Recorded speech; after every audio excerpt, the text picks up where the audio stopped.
Hello guys, আমি ইলিশ মাছ ভাজি করব। আমার স্বামীটা না ইলিশ মাছ আনছে, পচা ইলিশ।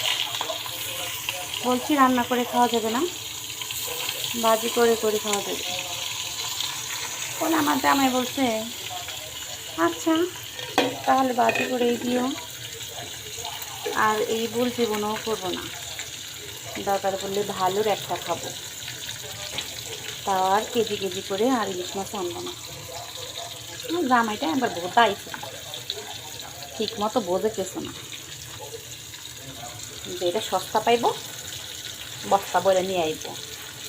এইটা হচ্ছে হ্যাঁ নিয়ে পরে ইলিশ মাছ আনার পরে বকছি, বলছি আরও কোন দিন আনবা? পরে বলছে না গো, ভুল হয়ে গেছে, আর কোন দিন আনবো না।